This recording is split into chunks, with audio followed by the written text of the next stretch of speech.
Hai semuanya, balik lagi sama calon sarjana. Jadi presiden memang kelihatannya enak ya, dihormatin, dilayani, dan juga dilindungi. Tapi bayangin nih teman-teman, kalau justru jabatan tertinggi inilah yang mengantar nyawa mereka pada akhir yang tragis dan juga mengerikan. Benua Afrika ternyata punya sejarah kelam, di mana beberapa presidennya tewas dengan cara-cara yang bikin merinding. Penasaran bagaimana kisahnya? Hai, gua Andre dari calon sarjana. Yuk guys, mari kita bongkar. Nomor 6, Samuel Kenyon Doe. Samuel Doe yang merebut kekuasaan melalui kudeta berdarah pada tahun 1980 menemui akhir yang mungkin paling mengerikan di antara semua pemimpin sih kalau boleh gue bilang. Selama Perang Sipil Liberia pertama, presiden yang dianggap penuh dengan masalah korupsi ini berujung ditangkap pada September 1990 oleh pasukan pemberontak pimpinan Prince Ye Johnson, teman-teman. Namun perlu diingat ya, dia tidak langsung dibunuh. Doe disiksa tuh dengan sangat brutal selama berjam-jam di depan kamera. Telinga dan juga beberapa jarinya dipotong, lalu dipaksa menyaksikan penyiksaan terhadap para pengikutnya sebelum akhirnya berujung dieksekusi. Gila banget kan? Menurut gue, kisah ini sangat tragis teman-teman dan menunjukkan betapa buruknya keadaan Liberia pada saat itu.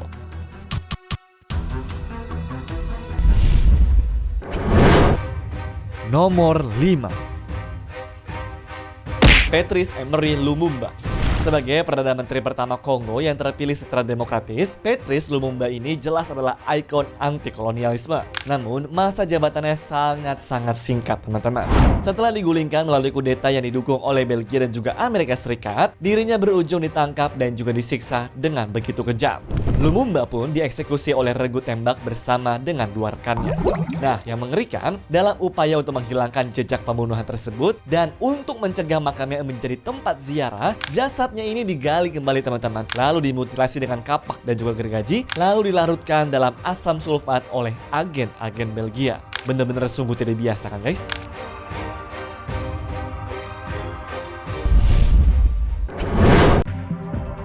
Nomor 4, Juvenal Habyarimana. Pembunuhan Presiden Rwanda yang bernama Juvenal Habyarimana ini menjadi pemicu langsung salah satu peristiwa paling mengerikan di abad ke-20. Pada 6 April 1994, pesawat yang membawanya dan juga Presiden Burundi yaitu Cyprien Ntaryamira ditembak jatuh oleh rudal saat mendekati Bandara Kigali. Ledakan tersebut jelas langsung menewaskan semua orang di dalamnya teman-teman. Sayangnya tuh, ada beberapa faktor utama yang sering dikaitkan dengan pembunuhan ini. Meskipun kematiannya sendiri berlangsung dengan cepat, cara ini jelas sangat mengerikan ya. Karena menjadi percikan api yang menyulut genosida Rwanda, di mana sekitar 800.000 orang yang mayoritasnya itu dari etnis Tutsi berujung dibantai dalam 100 hari berikutnya. Gila, ngeri banget kan guys? Nomor 3, Mohamed Boudiaf. Mohamed Boudiaf adalah seorang tokoh penting dalam sejarah Aljazair yang mengalami nasib tragis teman-teman ketika dia dibunuh saat sedang memberikan pidato publik yang disiarkan di televisi. Boudiaf yang merupakan salah satu pemimpin dalam perjuangan kemerdekaan Aljazair dari Prancis kemudian diangkat tuh menjadi kepala negara pada tanggal 6 Januari tahun 1992. Sayangnya, saat beberapa bulan jadi presiden, dirinya meninggal dunia pada bulan Juni di tahun yang sama tuh guys. Pembunuhan Boudiaf mengejutkan banyak orang ya, terutama karena terjadi saat dia sedang berpidato di depan umum. Jadi, saat dia sedang berbicara, sebuah granat meledak sebagai pengalih perhatian. Nah, sesaat kemudian, salah satu pengawal pribadinya sendiri, yaitu Letnan Lembarek Bounarafi, muncul dari balik tirai dan juga menembaknya dari belakang. Boudiaf pun langsung tewas seketika akibat luka tembak di punggung dan juga kepalanya. Ya, meskipun pembunuhnya ditangkap dan juga divonis, banyak warga Aljazair yang percaya bahwa ini adalah hasil konspirasi tingkat tinggi dari elit militer dan juga politik. Hal ini karena Boudiaf itu baru aja memulai kampanye anti korupsi yang mengancam banyak tokoh kuat di pemerintahan.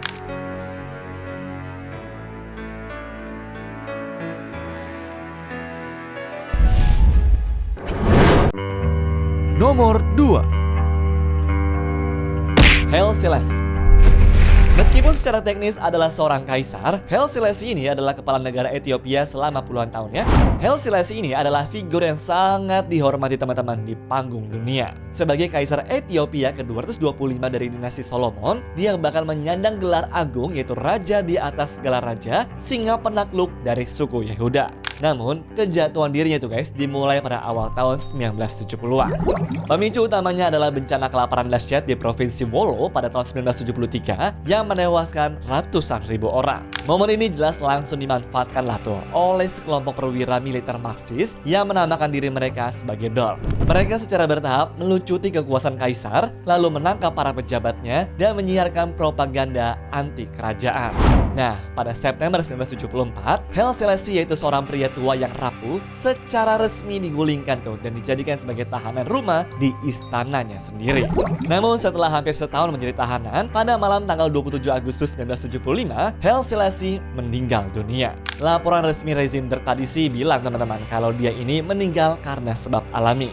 Namun, kesaksian para pejabat Derg di kemudian hari mengkonfirmasi tuh bahwa dia dibunuh secara diam-diam di tempat tidurnya. Metodenya sih diperkirakan dengan dicekik hingga tewasnya pakai sebuah bantal oleh para perwira militer. Jelas ini adalah cara yang sangat senyap, personal, dan sangat tidak terhormat. Lalu, untuk memastikan warisannya benar-benar terhapus dan tidak ada makam yang bisa menjadi tempat ziarah, jasadnya dia tuh guys dikubur secara rahasia di sebuah lubang di bawah lantai kamar mandinya di dalam kompleks istana.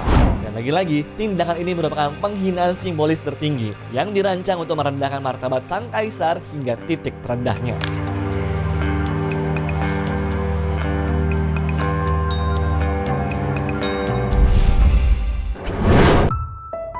Nomor 1, Muammar Gaddafi. Dan terakhir, kematian Muammar Gaddafi ini jelas adalah salah satu yang paling terekam dan juga disiarkan secara global dan menjadi simbol akhir yang brutal dari seorang diktator yang telah berkuasa selama 42 tahun. Setelah merebut kekuasaan di Libya melalui kudeta tak berdarah pada tahun 1969, pemerintahnya dikenal sangat represif, brutal terhadap oposisi, dan dituduh juga mendanai terorisme internasional termasuk pengeboman Lokirbe pada tahun 1988. Nah, kejatuhan Gaddafi dimulainya pada Februari tahun 2011 ya. Saat itu teman-teman, Gaddafi berpidato dengan menyebut para pengunjuk rasa itu sebagai tikus dan juga kecoa, serta bersumpah tuh akan memburu mereka dari rumah ke rumah. Respons brutal ini jelaslah langsung memicu kecaman internasional dan menyebabkan Dewan Keamanan PBB mengesahkan resolusi 1973 yang mengizinkan intervensi militer untuk melindungi warga sipil. Nah, saat mencoba kabur dari kota kelahirannya yaitu Sirte, konvoinya diserang tuh guys oleh NATO dan dia ditangkap oleh pasukan pemberontak. Momen-momen terakhirnya pun terekam dalam video amatir yang menunjukkan kalau dia tuh diseret, dipukuli, dan dianiaya secara brutal juga. Laporan menyebutkan dia tuh ditusuk dengan bayonet di bagian belakang tubuhnya sebelum akhirnya ditembak mati. Jasad yang kemudian dipamerkan di depan umum atau lebih tepatnya di dalam sebuah lemari pendingin daging selama beberapa hari ya. Ribuan warga Libya mengantri tuh teman-teman untuk melihat dan juga mengambil fotonya sebagai bukti bahwa sang diktator benar-benar telah tiada. Setelah itu jasadnya dimakamkan di sebuah lokasi rahasia di Gunung Sahara untuk mencegah makamnya menjadi tempat untuk pemujaan bagi para pendukungnya teman-teman.